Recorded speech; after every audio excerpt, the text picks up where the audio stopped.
नीलम अपने 12 साल के लड़के के साथ एक छोटी सी झोपड़ी में रहा करती थी। उसी में अपना गुजारा करती थी। उसका पति शहर में नौकरी करता था, दिन का 400 रुपये कमाता था और जैसे तैसे खर्चे के पैसे गांव में नीलम के पास भेज दिया करता था। घर में बहुत गरीबी आ रही थी, दोनों को ही कुछ समझ में नहीं आता था और वह अपने पति से कुछ कह भी नहीं सकती थी।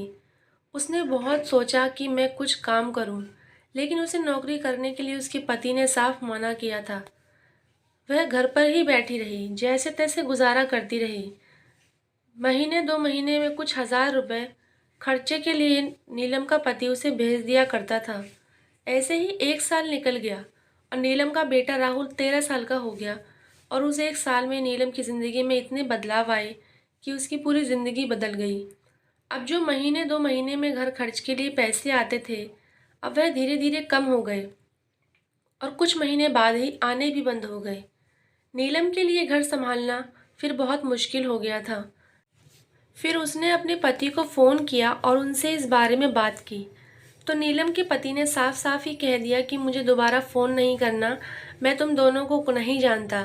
मुझे कोई और पसंद है और मैं जल्द ही उससे शादी करने वाला हूँ। अब मेरा तुमसे और राहुल से कोई नाता नहीं है। हो सके तो मुझे भूल जाओ और मैं अब कभी भी लौट कर घर नहीं आऊँगा। मेरा इंतज़ार मत करना और अपनी ज़िंदगी में आगे बढ़ो। ये हमारी आखिरी बार बात हो रही है। अपना और राहुल का ख्याल रखना, लेकिन मुझे गलती से भी दोबारा फ़ोन मत करना। इतना सुनकर नीलम की आंखों में आंसू भर भर के आ गए और वह खूब रोने लगी। उसे कुछ भी समझ में नहीं आता था कि अब ये सब क्या हो रहा है। राहुल भी अब धीरे धीरे बड़ा हो रहा था। उसे भी पापा की करतूत के बारे में पता चल चुका था। वह अपनी माँ के आंसुओं को देखकर गुस्से में लाल पीला हो जाता था। उसे बचपन में ही इतना सब कुछ झेलना पड़ गया। उसने अब अपने इरादों को बहुत मजबूत और दिल पर पत्थर रख लिया था। धीरे धीरे समय बीतता रहा, उसे अपने पापा से इतनी नफरत हो गई कि अब वह दोबारा जिंदगी में अपने पिताजी की शक्ल भी नहीं देखना चाहता था। इस बीच नीलम ने उसे बहुत समझाया कि तुम्हारे पिताजी हैं, उनसे इतनी नफरत मत करो। मैं हूं ना तुम्हारे साथ, मैं तुम्हारा साथ दूंगी, तुम्हारा ख्याल रखूंगी, तुम्हें कभी छोड़कर नहीं जाऊंगी।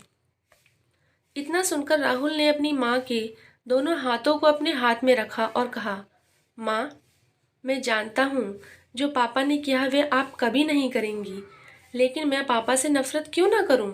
उन्होंने आपके साथ कितना गलत किया है और ये अच्छी बात नहीं है। ये बात समझो आप। मैं इतनी कम उम्र का हूँ, लेकिन मैं समझदार हूँ।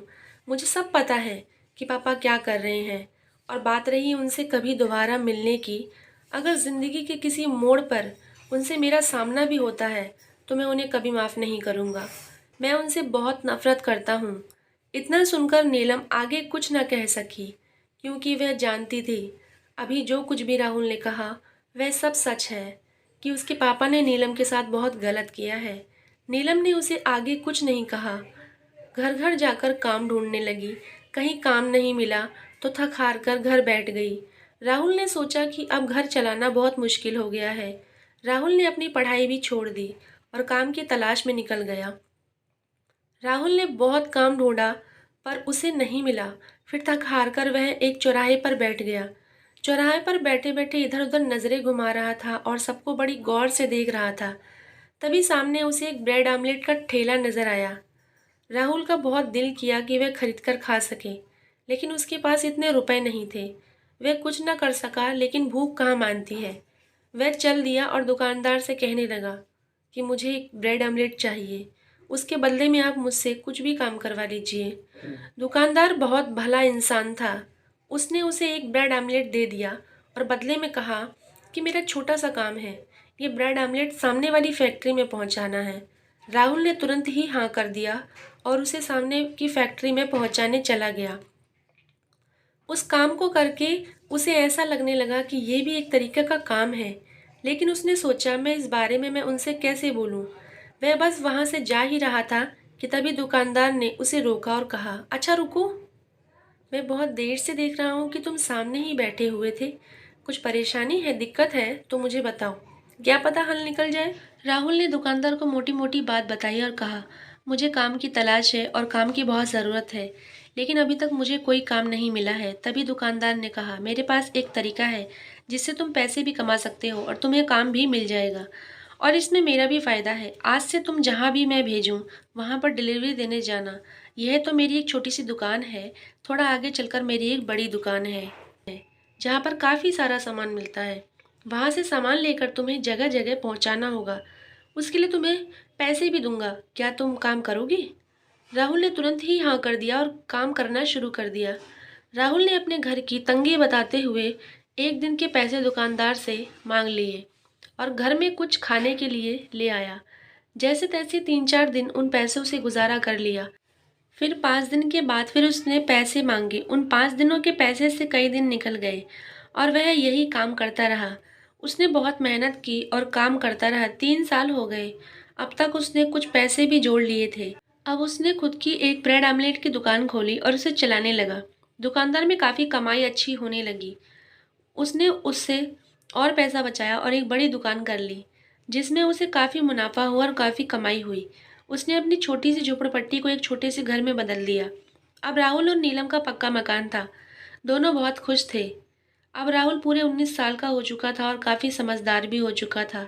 छोटी सी उम्र में उसके ऊपर काफ़ी सारी जिम्मेदारी आ चुकी थी और उसने ज़िंदगी को काफ़ी बेहतर तरीके से जान लिया था। लेकिन आज भी वह अपने पिताजी से बहुत नफरत करता था। लेकिन नीलम को अभी भी अपने पति के आने का इंतज़ार था। ऐसे ही दिन बीतते गए और कुछ समय निकल गया। अचानक से ही नीलम और उसका बेटा फिल्म देख रहे थे, तभी दरवाजे पर दस्तक हुई।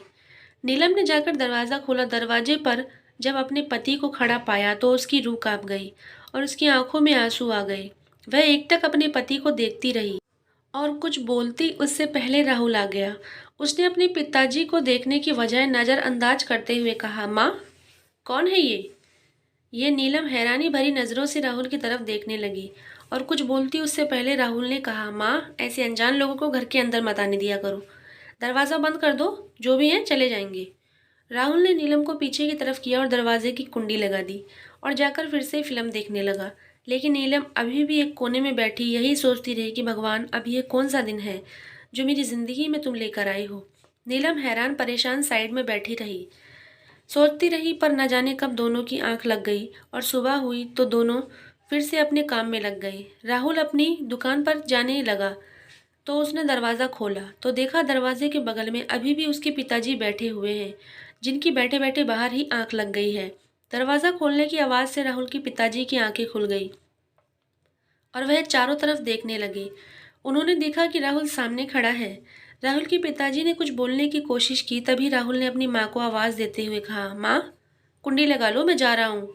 इतना सुनकर राहुल के पिताजी खड़े हो गए और अपने बेटे और अपनी पत्नी नीलम से माफ़ी मांगने लगे कि उनसे गलती हो गई है। राहुल के पिताजी ने नीलम से कहा, मुझे माफ़ कर दो, मुझसे बहुत बड़ी गलती हो गई। जो मैंने तुम दोनों के साथ इतना गलत किया, मुझे अपनी गलती का पछतावा है और मुझे मेरा सबक मिल चुका है। अब बस मैं तुम दोनों के साथ रहना चाहता हूँ। राहुल आगे की तरफ जा ही रहा था, तभी नीलम ने राहुल का हाथ पकड़ा और कहा, रुको बेटा, एक मिनट, अभी यह कहाँ जाएंगे, इन्हें यहीं रहने दो। नीलम के पति ने कहा कि जिससे मैंने शादी की थी वे सारे गहने और पैसे लेकर भाग गई। मुझे मेरी गलती की सज़ा मिल चुकी है। अब मैं और तुम दोनों से दूर नहीं रह सकता। तभी नीलम ने कहा, मैं आपको माफ़ कर दूंगी, लेकिन राहुल आपको कभी माफ़ नहीं करेगा। तभी राहुल ने कहा, सही कहा माँ ने, मैं आपको कभी माफ़ नहीं करूँगा। राहुल चला गया। नीलम ने अपने पति को घर के बाहर वाले छोटे से कमरे में रहने के लिए कहा। वहीं पर उसे खाना दे दिया जाता था और सोने के लिए एक छोटा सा पलंग भी था। ऐसे ही एक हफ्ता निकल गया और एक रात थी जिस दिन नीलम का पति सोया और सुबह उठा ही नहीं। सब देखकर नीलम बहुत रोई, लेकिन उसका पति वापस नहीं आ सकता था। फिर राहुल ने और नीलम ने उन्हें अंतिम विदाई दी। अपने पति का जाने का दुख सिर्फ नीलम को था, राहुल को बिल्कुल भी नहीं था, क्योंकि राहुल की ज़िंदगी से उसके पिताजी बहुत पहले जा चुके थे। तो दोस्तों, आपको कहानी कैसी लगी कमेंट करके ज़रूर बताएं।